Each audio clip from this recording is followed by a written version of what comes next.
कायदेसानी मरहूम इलियास आजमी पूर्व सांसद की पहली बरसी पर संकल्प दिवस शीर्षक से एक कार्यक्रम का आयोजन पार्टी कार्यालय में किया गया, जिसका मुख्य उद्देश्य कायदेसानी की मिल्ली व राजनीतिक खिदमात और अनुभवों को भारत की वर्तमान स्थिति के लिए एक प्रकाश स्तंभ बनाना है।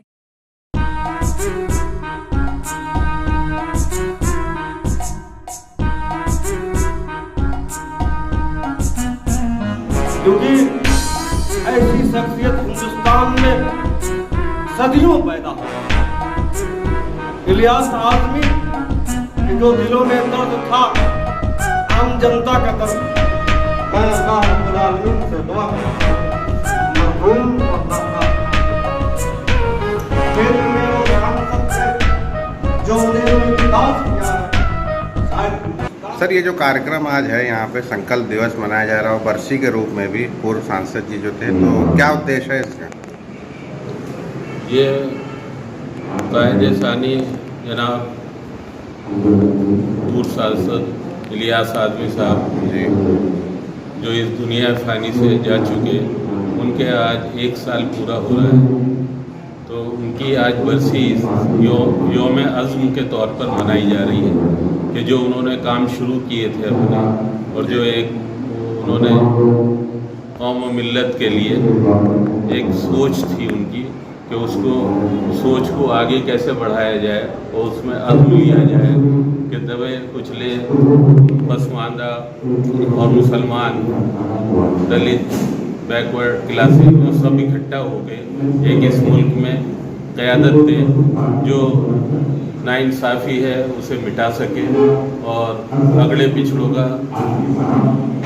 भेदभाव जो है वो सियासत से ख़त्म हो सके और सबको उनके जायज़ हुकूक मिल सके। इसके लिए जो उन्होंने जिद्दोजहद की थी और एक पार्टी बनाई थी पीपल्स जस्टिस पार्टी, तो उनकी उम्र इतनी नहीं हुई कि उसे आगे काम बढ़ा सकते, तो वो इस दुनिया फ़ानी से चले गए।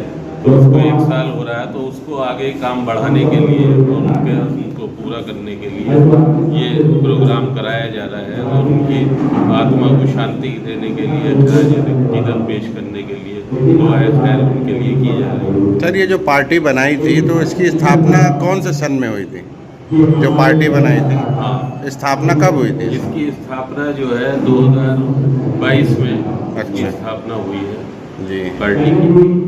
फिर उनकी हलालत की वजह से, तबीयत ख़राब होने की वजह से ज़्यादा काम नहीं हो पाया इसमें। तो अब इस संगठन में आगे और कौन काम कर रहा है? अब मैं सैयद सलीम अख्तर इंजीनियर जी इसका सदर हूँ पार्टी का, और इसे आगे बढ़ाने के लिए जिद्दोजहद कर रहे हैं और कोशिश है और सब लोग इसमें जुड़ रहे हैं। जो इलियास आजमी साहब से प्यार करते थे वो सब इस जमात में जुड़ने के लिए तैयार है। देखिए, मेरा नाम आदिल सिद्दीकी है। आज जो यहाँ तमाम लोग जुड़े हुए हैं, आज जो लोग आए हैं, वो मरहूम इलियास आजमी की पहली बरसी के मौके पे जुड़े हैं। मैं आपको बताना चाहता हूँ, मरहूम इलियास आजमी वो शख्स हैं जो आज़ादी के बाद से 14वें लोकसभा तक सबसे ज़्यादा बोलने वाले मुस्लिम पॉलिटिशियन थे। उनके साथ साथ वो अपनी मजहबी पहचान के साथ सेकुलर राजनीति में एक ऐसा नाम है जिसके ऊपर बेदाग है, जिसके ऊपर कोई दाग नहीं लगा सकता।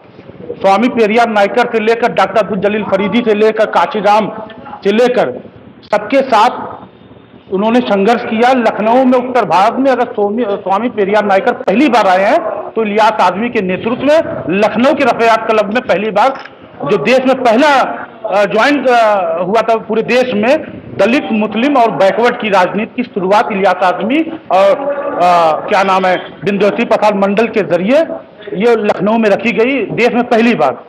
इलियास आजमी साहब पिछले साल हमारे बीच से चले गए अपने 88 साल की उम्र में, लेकिन उन्होंने आज तक उनके ऊपर कोई भी दाग, चाहे राजनीतिक दाग हो चाहे क्रिमिनल का दाग हो, कोई दाग आज तक उनके ऊपर कोई लगा नहीं सकता।